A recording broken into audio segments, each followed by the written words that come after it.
and another American icon has passed. John Glenn, fighter pilot, first American to orbit the Earth, senator from my home state of Ohio, and oldest person to ever fly in space. I feel a profound sadness at his loss.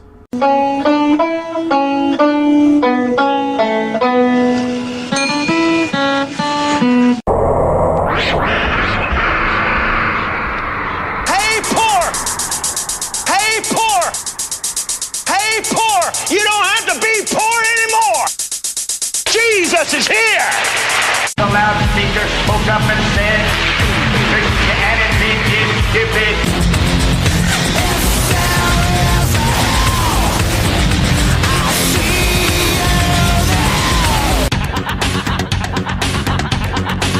Greetings, fellow worker slaves, podcasting at 128 kilobits from the Fortress of Squalitude near the Redneck Mecca. This is the Atheist in the Trailer Park podcast. I'm your host, Tucker. Professor Fuzznuts is presently curled up asleep on the laundry. Yes, it's a podcast hosted by a guy and he's cat. Get over it. This is going to be a slightly irregular news episode this week. I had to work overtime at my job, but my ride didn't, which meant I had to get up at 3 a.m. and walk to work in the cold. I managed to get a ride home each day, but by the time I took care of the basic necessities, the rest of my evening was wiped out. This weekend, I'll be spending Saturday at the Sumner County Democratic Party's Christmas party located in someone's McMansion in the whitest, wealthiest part of town. That's going to be an interesting evening, I'm sure. On Sunday, I'll be recording the next Apocrypha episode with Dustin from the Atheist Nomads podcast. Apparently, he really enjoyed doing the last episode. Keep downloading his show so he'll keep coming back. All of which means that I'm pressed for time and can't really do a normal news episode. So what you're going to be getting is a bit of a deep dive into an Atlantic article that someone posted on Facebook, which claimed that bigotry was the main reason why Hillary lost the election. I read the article, and I couldn't help but be struck by how little the author understood the working class. The title of the article is "The Dangerous Myth That Hillary Clinton Ignored the Working Class." It's by Derek Thompson, and I'll have a link to it in the show notes. Early in the article, 3 sentences grabbed me because they showed just how little the author understood the working class. They are. But here is the troubling reality for civically minded liberals looking to justify their preferred strategies.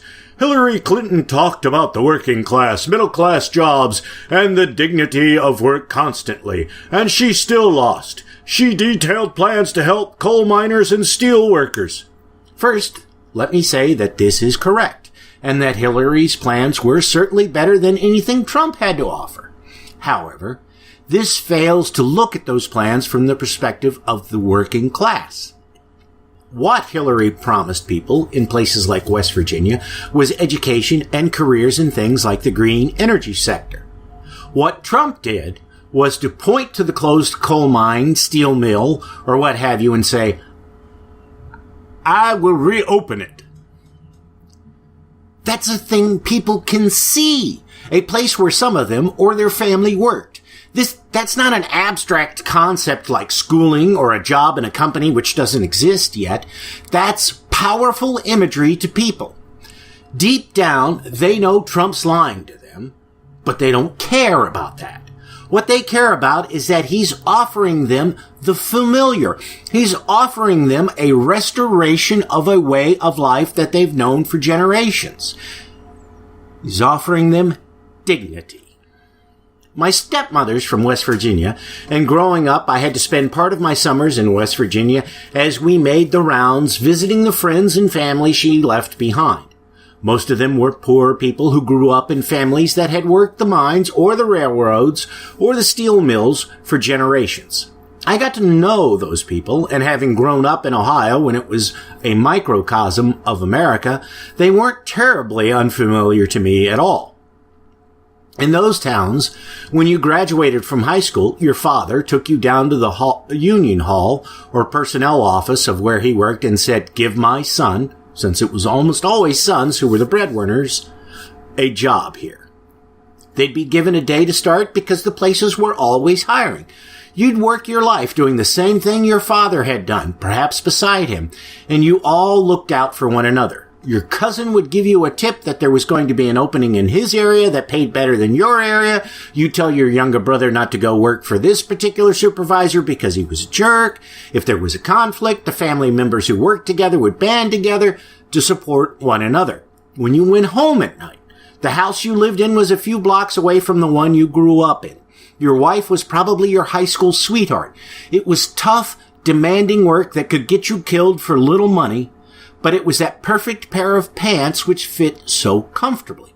You knew who you were, and you knew your place in the universe. As the mines began to close, people lost that certainty. No longer could your father get you a job where he worked because there weren't any jobs to be had.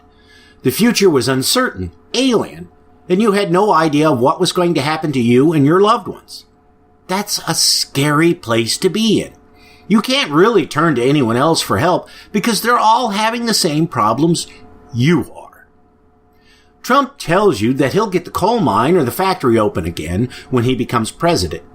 Hillary says she'll send you to school, and when you finish that, you'll be able to get a job paying more money than you made before.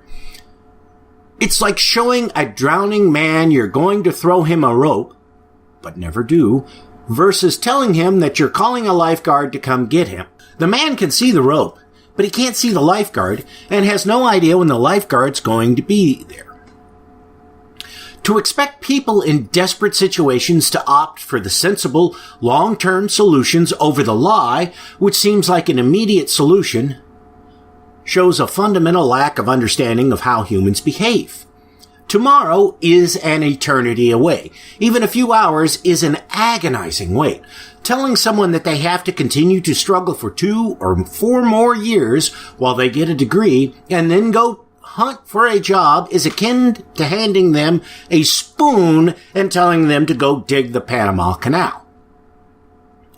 There are other issues associated with Hillary's proposals, which, again, were far, far better than Trump's lies.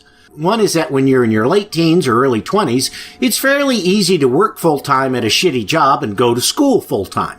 You can live at home with your parents or in a shitty apartment with a mob of your friends and get by. Now try doing that when you're middle-aged. I did. After Obama took office, I was lucky enough to get a scholarship to the local 2-year college. I worked 32 hours a week, because they wouldn't let me work anymore, at the local Wally World and took 12 hours of classes each week. Not only was I tired all the damn time, but I was barely able to keep myself clean. The house went to shit because I didn't have time to take care of it while I worked, studied, or went to school. Mind you, I was lucky because I didn't have kids to look after while I was trying to do all of this. I can't imagine what it'd be like to have to take care of your children, work, and go to school all at the same time. Especially when you're old and everything hurts and you're tired all the damn time and just want to take a nap. Then there's the issue of finding a job when you graduate. A quick Google search for green energy jobs in West Virginia turned up no results. The same thing happened when I checked for my area. This means that were someone to go to school to get a degree in such a field, they'd be gambling that there'd be an opening for them in their area when they graduated. If not, then they've basically got a useless piece of paper, or they have to pack up and move to where the jobs are. Not only is that an expensive proposition for someone who has no money, but it's fucking scary. If you stay in your hometown, then there's friends, family, local organizations that you know and who know you that you can turn to for help. Move to another city or another state and you lose all that. When you live in an area for a long period of time and have a problem, you probably know a guy who can help you out or know somebody who does. For example, when my refrigerator broke last year, I didn't have to call a repairman or buy a new fridge. I called my brother. He does that kind of shit for a living, so he came over and fixed mine for me since it was out of Freon. When the van owned by the church my brother goes to needed some welding done, he called me because I knew a guy who could do it. Your car breaks down, you know somebody who's a good mechanic or knows a good mechanic who can fix it for you cheap. Your landlord is someone you've known all your life or is related to someone you know, so he'll cut you some slack if you're a little short this month. In a different city, that support network is gone. You have to gamble that the service guy you call to fix your refrigerator or whatever is going to do a good job and not charge you too much. Your car breaks down and you've got to gamble that the mechanic you found online or was recommended to you by a coworker you've only known a short period of time can fix the problem. If you're a little short on rent, you've got to hope that the landlord, assuming it's not the place you're living isn't owned by some giant conglomerate you've known for only a few months, won't threaten you with eviction when you're short on the rent. Some of you out there are probably screaming, "But Tucker, we've got the internet. You can reach out for help. I sent you money, you bastard, when you were about to lose your house. It's not quite as bleak as you portray." Well, there's some truth to that. It's hard for people to be objective about their own situation. Also, I'm a bit of a unique case. I have a much larger social network than most people do, at least when it comes to people I know on the internet. I also have lifelong friends who are scattered about the country, so I would have a much easier time if I decided to pack up and move someplace else. Not that I can afford to, because if I could, I'd be gone from here. Additionally, I'm a little more computer savvy than most people are where I live. And I doubt if the folks in West Virginia are any more techno-literate than the folks I know. Sure, 99% of them have smartphones, but for most of them, Facebook is the extent of the internet, if they even use it. Lots of people I work with, or have worked with, aren't on Facebook, don't understand it, and use their phones simply to make calls, check the weather, and send text messages. Hard to believe, I know, but most folks I know have never heard of podcasting, let alone listened to one. Folks in the working class tend to view computer technology as a thing that does this other thing, if they even think of it at all. They don't understand how it works, how to take full advantage of it, and they probably don't even use it all that much. Telling them that they're going to have to pack up and move after struggling to survive through however many years of schooling to get a job in a field that's as alien to them as coal mining would be to the rest of us is handing them a big ball of fear and telling them to trust you. Why should they? Because you're right? They don't know that. Throwing facts and figures at them doesn't do anything to allay their fears because they lack the basic skills to be able to understand such things. Peer-reviewed is a meaningless phrase to them. A journal is just a fancy word for a diary as far as they're concerned. Or perhaps it's part of the name of their local newspaper. Even if these folks do have an education, it's often provided by a broken system that leaves them able to do a job, but doesn't give them the kind of emotional resilience to be able to do something like moving to another city or state.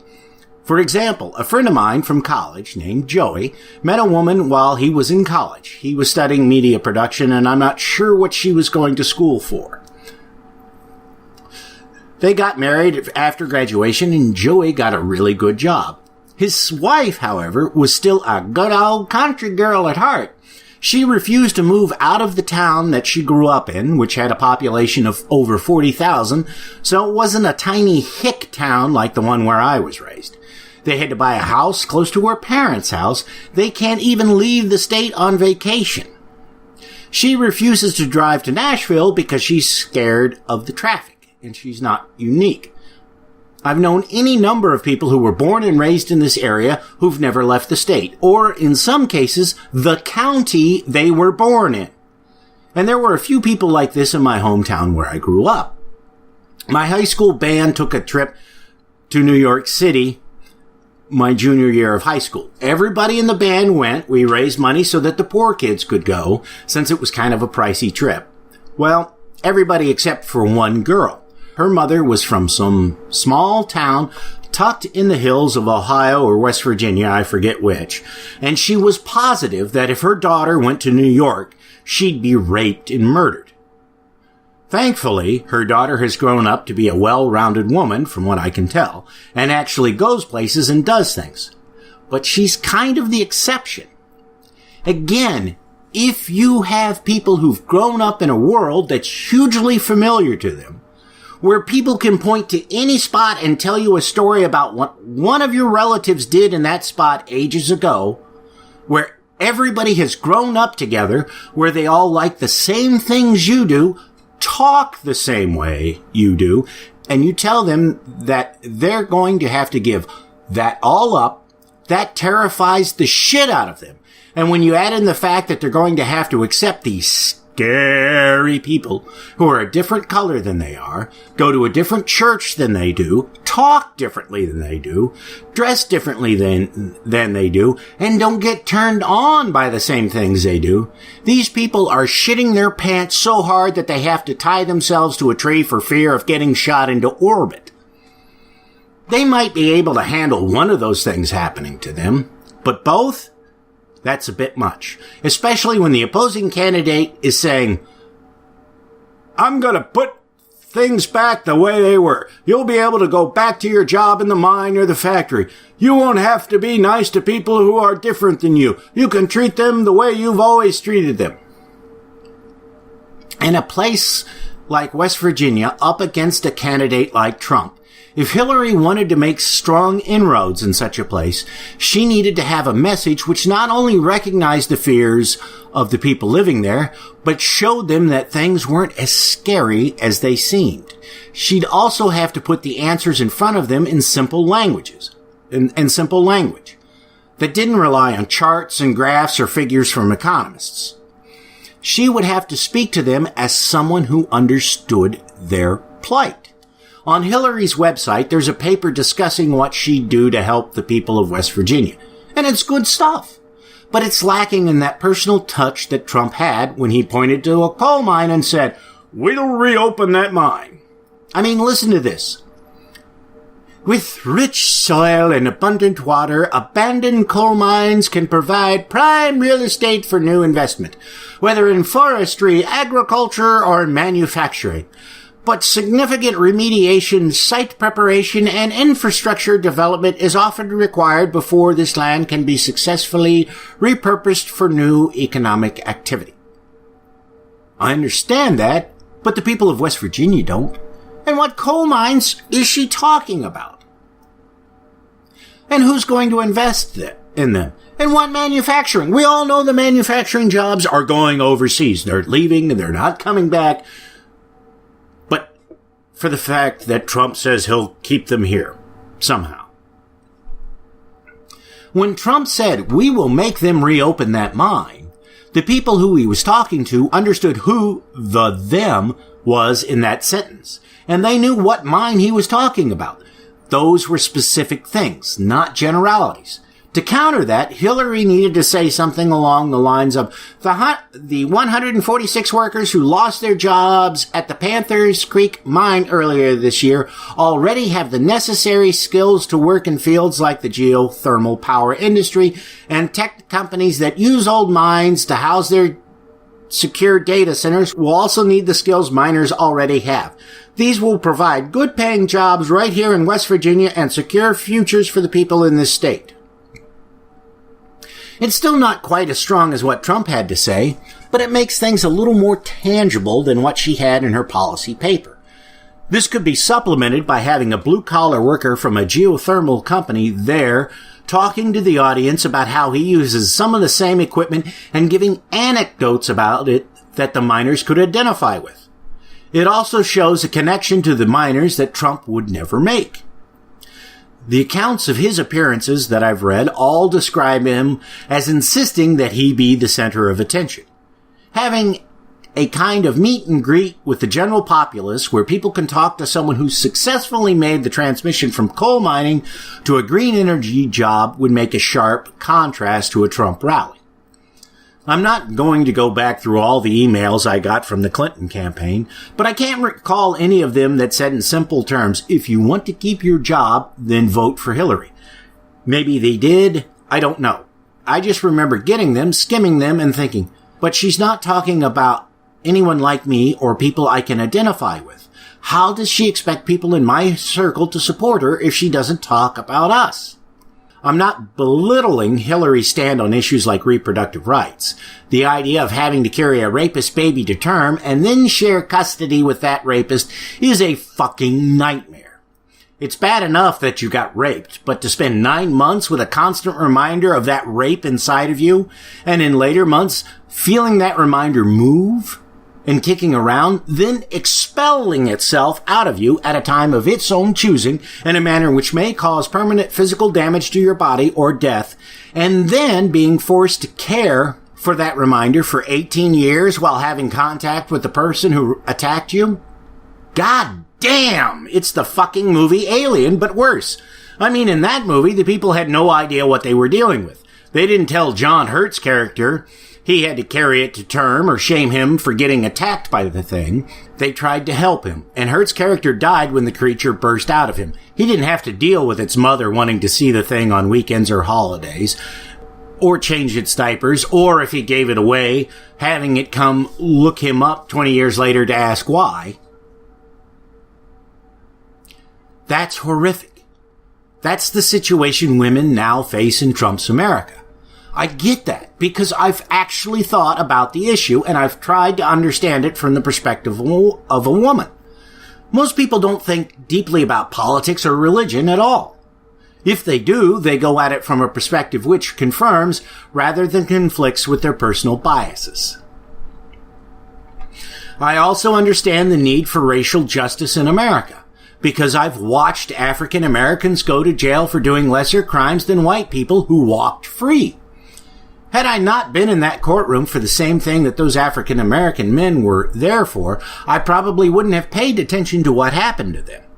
They weren't people I knew or had met. If I hadn't already had the perspective that African Americans get the shaft by the judicial system, I almost certainly wouldn't have noticed that they were going to jail for a minor traffic offense while others were going free. All the time in atheist groups on Facebook, when the subject of Black Lives Matter protests come up, someone will invariably say, "They have every right to protest, but they shouldn't do it by blocking freeways. That just inconveniences people." Well, motherfucker, how do you think it feels to be black, driving to work, and getting stopped for no other reason than the color of your skin, which happens all the goddamn time? Yet these people who pride themselves on being so smart at figuring out God doesn't exist can't grasp that the reality they experience is different than the reality of other people. And however annoying it might be to be caught up in a Black Lives Matter protest, you don't have to worry about being arrested, getting killed, or losing your job because you were late to work one too many times. A bit of a digression here, if you don't mind. When I was in college, way back in the late 80s, I was flipping burgers at McDonald's while trying to keep a roof over my head and go to school. One night, one of the black guys I work with didn't show up. I remember it because it was a busy night and I was all alone in the kitchen trying to handle the orders that were coming in. The guy who was supposed to be there was always reliable. Like me, he needed money, so he didn't miss work because he couldn't afford it. I can remember asking the manager where he was that night. She told me that he'd called and said he was going to be late, but was definitely going to show up. He didn't. He didn't come back to work the next night either. I didn't see him again until over a year later when I bumped into him in the grocery store. I asked him what happened to him that night, since we were all worried that something bad had happened to him.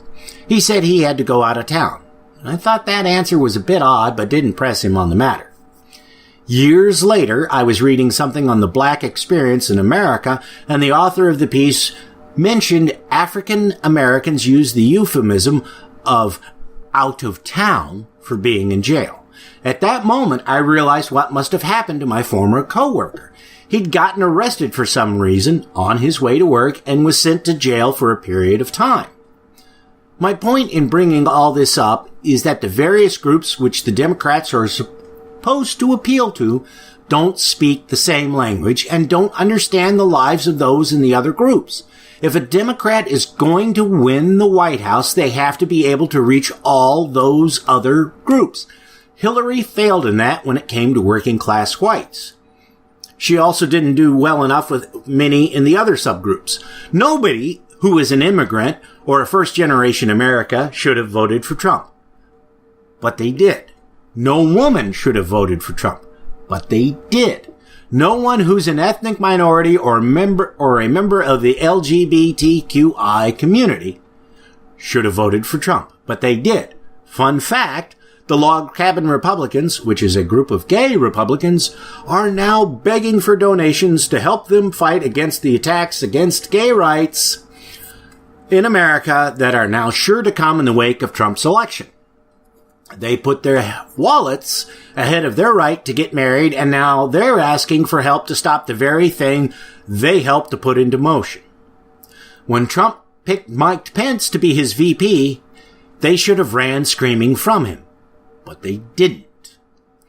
Why? Because like all Americans, they deluded themselves into thinking that he didn't really mean what he said. It was all just talk to get him elected.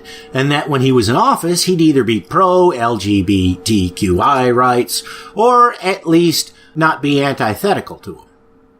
Because after all, lots of what politicians do is just talk, right? The problem is, however, that you don't know what's just talk and what's something that they really mean.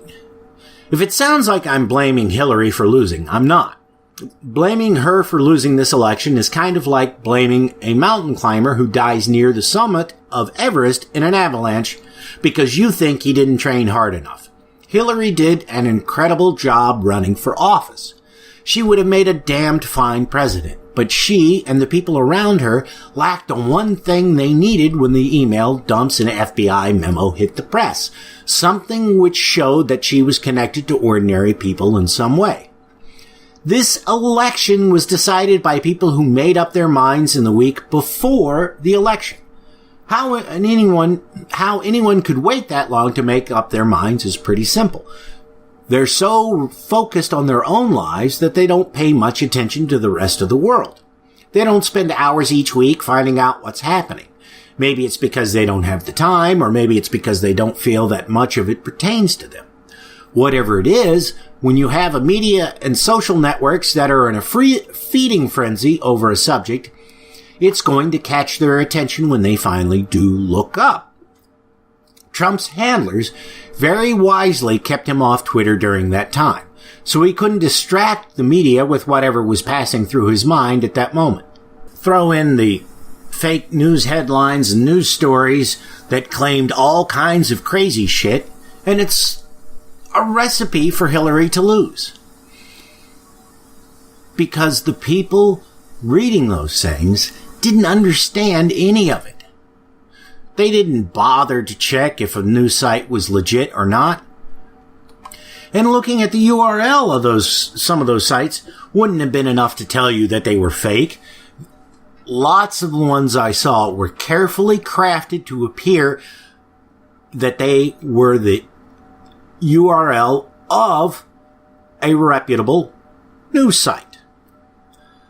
I remember getting a discussion with somebody on Facebook over an article that they had linked to that appeared to be from ABC News. And the URL was some combination of like abcnews.com. Now, I know that this is not what ABC's URL is. It is something like abc.go.com. Actually, it's abcnews.go.com. I know this because I'm a technophile. I have been involved in the internet back when it was called DARPANet. So I understand these things. I was using dial-up message boards when I was in high school. I understand these things. I pay attention to them. I know that back in the internet bubble era, Disney, which owns ABC, and most people don't know that, bought the go.com domain name because it was going to be the web portal of the future. That didn't turn out so well, but because they've invested in all of it, they don't get rid of it. So if you want to find ABC News, you type abcnews.go abcnews.go.com. And this other website's URL was like abc-news.com. So, a variation of that. So it looked real. You go to the site. It looks like a professionally well done site that a corporation like ABC would have. And I had to explain to this person who was, an intelligent atheist type that no, this was not a real news site. And then when they saw that it was a fake news site, they apologized and took their post down. Most people don't have the ability to recognize that. And lots of people, as I'm sure anyone who's argued on the internet knows, are incapable of admitting they're wrong. In fact, I even discussed that in a previous episode, that how difficult it is to get people to admit they're wrong on the internet. There's actual science which backs it up. I know this because I'm an oddball. I do shit that most people don't do. I also recognize this. I try to force myself to see things from a perspective other than my own. I don't always succeed. I can't always succeed. I'm sure there's people out there listening to what I'm saying now and bitching about me not recognizing the things from their view. I apologize. But the article's author that I started this saying with, it's just, he wants to fit it all into a nice, neat little package. Well, Hillary lost because the people who didn't vote for her were bigots. Yeah, lots of them were. Absolutely, they were. But bigotry wasn't the only reason Hillary lost. She lost for the reasons I gave earlier. And she lost for other reasons that I'm sure I don't know. Maybe, the Russians actually did hack things and rig the election in Trump's favor. I don't know. But I recognize, which is more than what the author does, that you can't pin her loss in this election to a single issue. It doesn't work. And to say that the working class could overlook things like Trump's infidelity, his obviously anti-religious lifestyle, etc., but not overlook Hillary's stance on things like gay rights, trans rights, minority rights, is a bit much. People elected Trump out of fear. They were afraid of a number of things. Afraid of the loss of the lifestyle that they've known for generations. They were afraid of having to encounter people who were different than they were. They were afraid of the unknown. And as I said, he gave them comfort because he was saying, I'm going to restore the things which you knew. I'm going to restore the things which you've known your entire life. That's a powerful but vague message. And again, I curse that more people haven't read The True Believer by Eric Hoffer because they would have understood this power that Trump seemed to have over people and his ability to attract the very people he's going to harm once he takes office. Bigotry in America didn't keep Obama from becoming president. It kept him from being the most effective president he could have been, I'll grant you. But bigotry alone wasn't enough to block his election. One of the things that got him elected that Hillary could never do was that he could present himself as a bit of an outsider. So he wasn't part of the Washington system for decades like Hillary was. He was a newly elected senator from Illinois. He was not white. He had a funny name. And possibly most important of all, it certainly was influential. He was a great speaker. And when I say a great speaker, I mean on the level of Winston Churchill, Roosevelt, Lincoln, people like that. Hillary is a good speaker. She can present herself well. She is technically very good at it. But she cannot, and most people can't, so it's not a slight against her to say this, give a speech that causes the rousing kind of excitement that Obama can. Trump, of course, isn't a good speaker, but he knows his audience, well, sort of. What makes Trump an effective speaker is he's obsessed with getting attention. So he tailors his speeches, which are most of the time off the cuff, at whatever will get him the most response. So he goes in front of an audience as he said with the carrier thing. Well, I talked about it, but I wasn't really serious about it, but people expected me to do something about it, so I did it. When he said he was going to keep those jobs at Carrier, he put no thought into that. He never thought of it again until somebody reminded him of it later. And the deal that he worked out with Carrier, the only way he could do that was because his vice president is, for a little while longer, the governor of Indiana, and Trump is an investor in Carrier's parent company, United Technologies, who is a large defense contractor. Now, there are some who say that Trump threatened that defense contractor and says, we'll cut your business with the government if you don't keep these jobs there. I don't think that's how it would have gone down. I think Trump would have just said, look, whatever this thing's going to cost you to keep these couple of jobs here that you weren't really sure we're going to get rid of anyways, I'll make sure that we pad, you can pad the expenses, on whatever it is we're buying from you. He's not going to take an adversarial stance against United Technologies because that'll put him in bad spot with the board and the directors. He's going to sit down and he's going to tell them, don't worry about it. Just add $100 billion to the bomber and that'll cover the cost, right? I'll make sure that the Congress buys it. That's how it would go down. I mean, I know this because my dad ran his own business, made lots of money at it, and I worked there for him from the time I was 12 years old until I graduated high school. And, that was the kind of shit he talked about doing. He's like, yeah, we'll just, we'll talk to these guys. I know them. And, we'll pad the cost somewhere else. So he'd sell the people who were buying the automatic doors. He'd sell the doors to them at a loss, knowing that he could make it up later on in the service charges. That's what Trump did. He told United Technologies, we'll make it up to you. Guarantee you that'll come out in the future.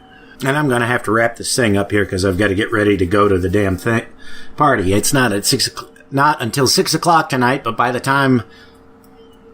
the time it's going to take me to get there, I need to be leaving here shortly because I'll be on my little scooter. But just watch. Sometime after Trump takes office, there will be a news story about United Technologies getting a big government contract for something, or not being held accountable for overcharging the government or something like that. That's the deal Trump made. He didn't threaten to cancel their contracts with the government. It's not how you do something like that. He told them, I'll make it good for you. You do this, I'll make it good for you. He didn't have to say, well, just cut your contracts with us.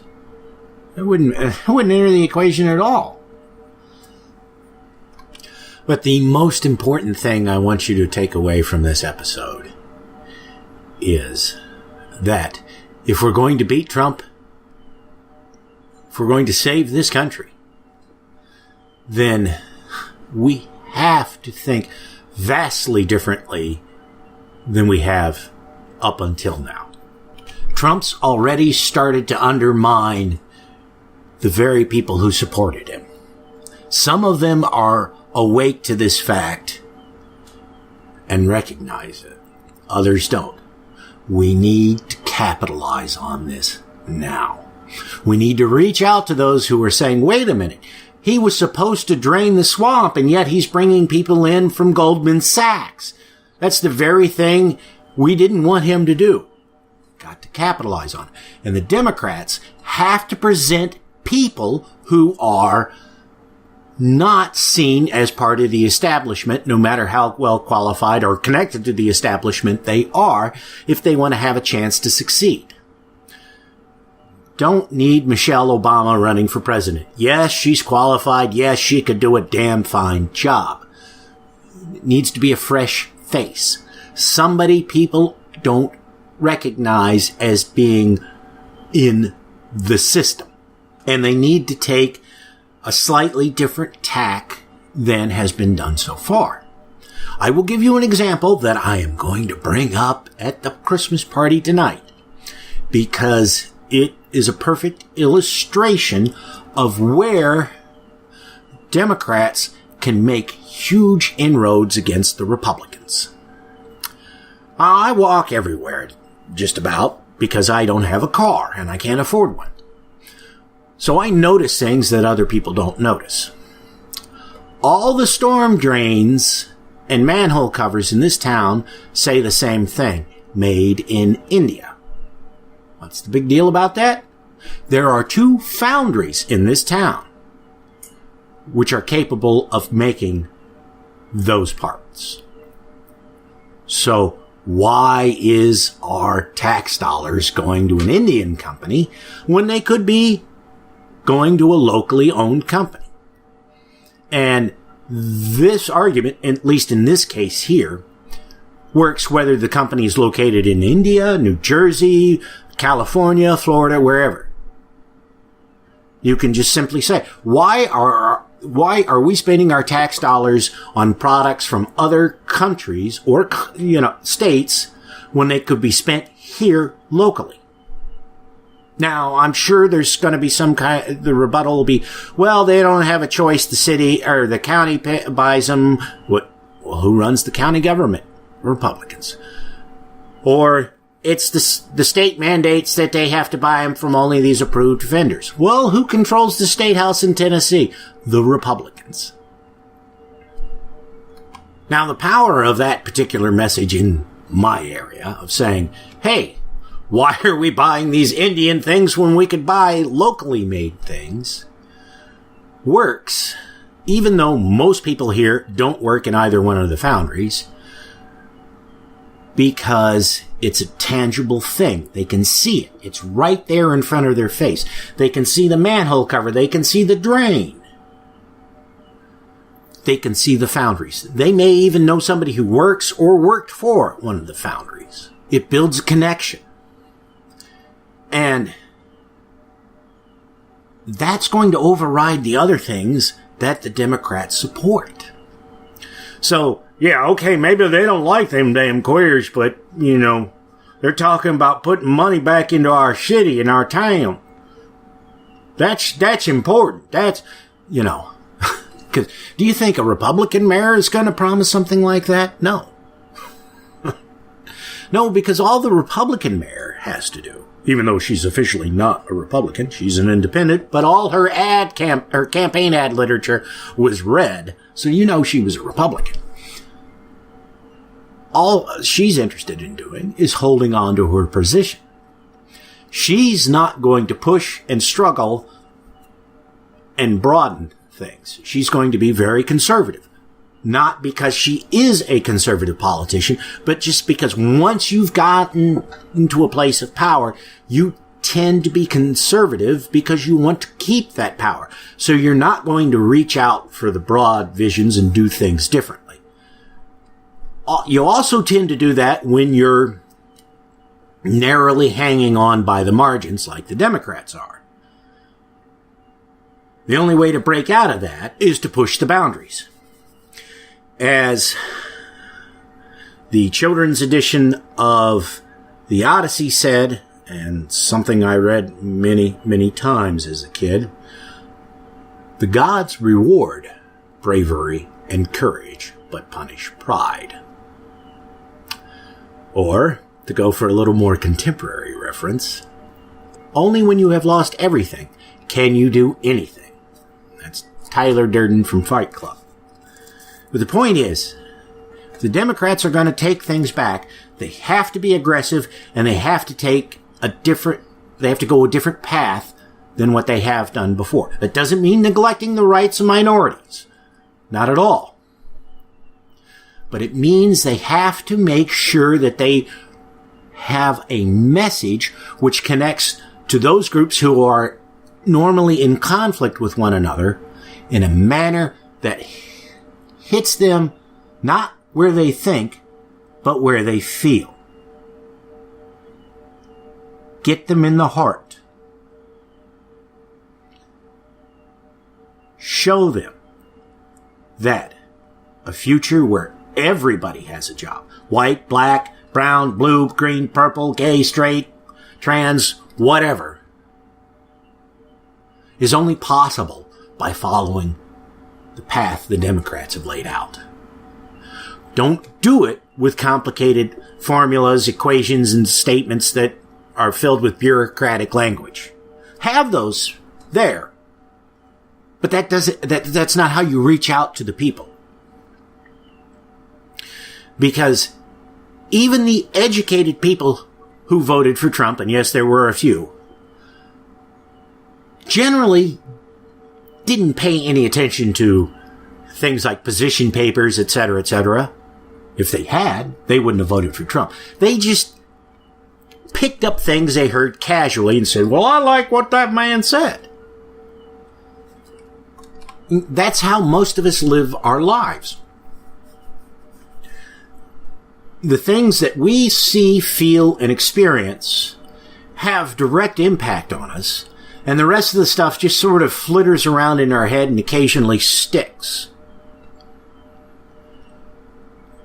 So, if you want to have things stick in somebody's head, regardless of their level of education, at least some of the material you put out there has to be presented in a very simplistic way, so it is easy for it to stick in their head. Because most people, I don't care who they are, unless there's somebody who's obsessed with politics, isn't going to read a position paper on something. Most people aren't going to read the website of whomever it is they vote for in the presidential election.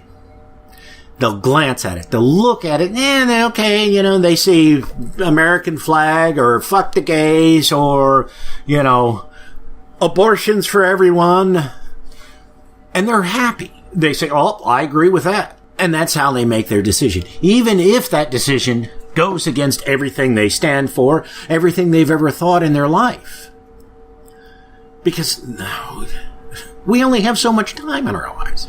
Some of us have less time than others to devote it to serious things like studying politics. So we don't pay the kind of attention that these things demand. Which means you have to tailor your argument to things that will attract attention to people. And Hillary didn't do it very well. Trump did. And I don't know if the person that the Democrats picked to run in 2020 will be able to do it. I don't know that. That's assuming, of course, we still got a country then. I joke, but there's some seriousness to this. I've been thinking, I know there's that whole effort to petition the electors to, the electors in the Electoral College to pick Hillary, or really anybody over Trump. And while I admit that the odds of it aren't happening are pretty slim, and I admit that the result of them picking somebody other than Trump would be a civil war, I'm starting to come around to the idea that that would be preferable than to hand Trump the keys to nuclear weapons. Because we don't know what he's going to do. We don't know what he's going to do. Now, I'm just going to throw this out here. I have no idea how likely it is or anything like that. But let's say there's some kind of major terrorist attack somewhere in the world. Maybe the U.S., maybe Europe. Someplace that Americans think of as kind of being like us, even if they are funny speaking and funny looking. How do you think Trump's going to respond to that? I mean, how is a guy who can barely pay attention to the few security briefings that he's been to and has responded to statements with the question, we have nuclear weapons, why don't we use them? How is he going to respond to a terroristic attack on American soil? Say another 9/11 or a 7/11 in England. How's he going to respond to that?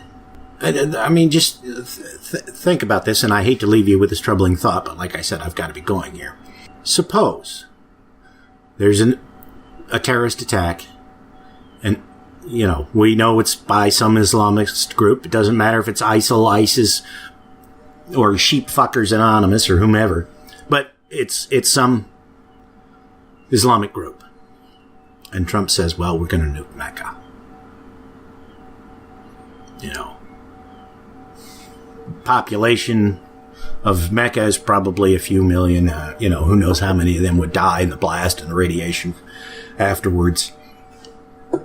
But, you know, there's no surer way to piss off 1.2 or however many billions of Muslims there are in the world, along with lots of other people. You know, we get a couple of million dead there. You know, all of the Islamic world and, well, really, the entire civilized world gets pissed off at us, you know, and we're in a massive warfare. And, of course, Trump thinks the solution is to start nuking places that actively attack us. And then, you know, certainly if we did nuke someplace like Mecca, you can bet that anybody who's a Muslim America would soon find themselves in a concentration camp, and not one of the internment camps like George Takei found himself in, but a concentration camp like the undesirables and Nazi-controlled Europe found themselves in. How many millions of people will die in that situation? And I pointed out in a previous episode that if an American Civil War happened again, and we had the same ratio of Americans die in that war to our population as died in the first Civil War, it'd be some 6 million people.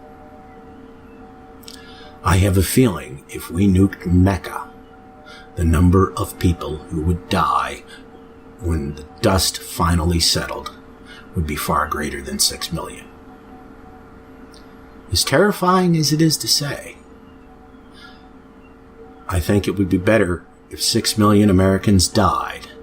Tens or hundreds of millions of people from around the world died because we elected a madman. So, I don't know. I don't know if that thought goes through the heads of the people who are in the Electoral College. I don't know if they'll say, hey, let's not vote for Trump. Let's pick Mitt Romney. Let's pick Hillary. Let's pick anybody, but not Trump. I don't know if that thought goes through their head. Maybe they'll think, if I don't pick Trump, there'll be a civil war. I don't want that. They won't care about the consequences to the rest of the planet, whatever those might be. We don't know that Trump will nuke Mecca in the wake of a terrorist attack. We don't know he won't nuke Mecca.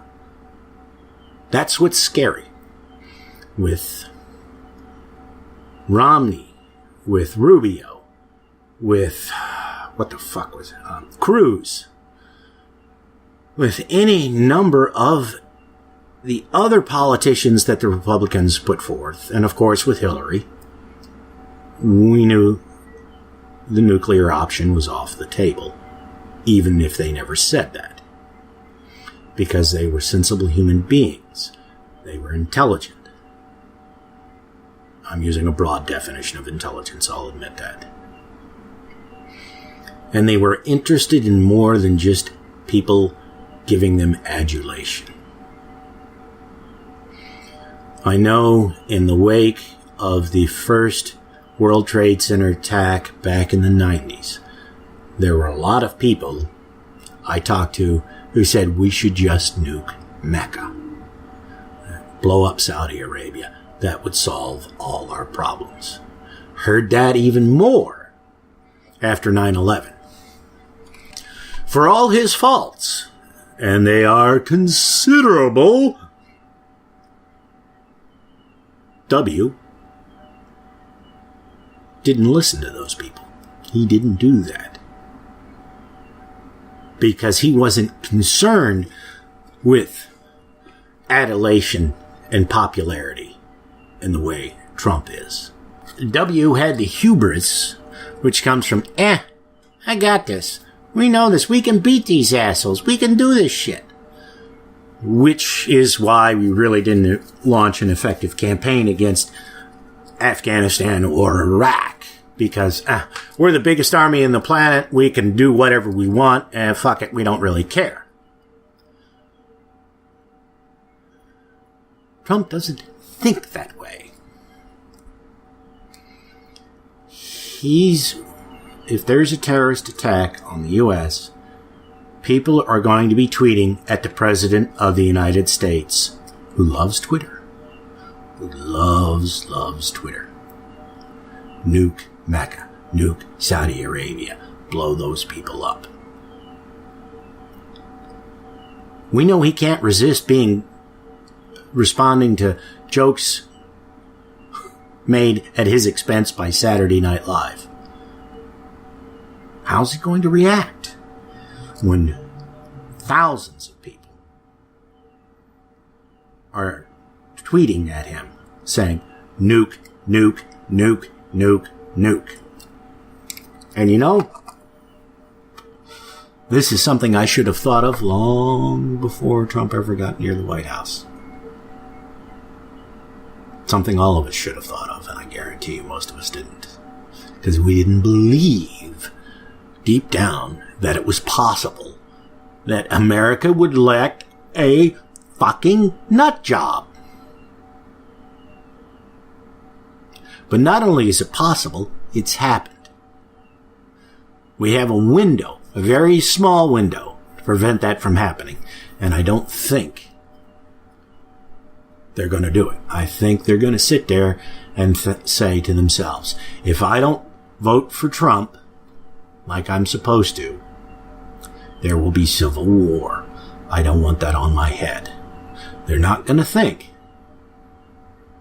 if I vote for Trump, we will go to war with 1 billion people.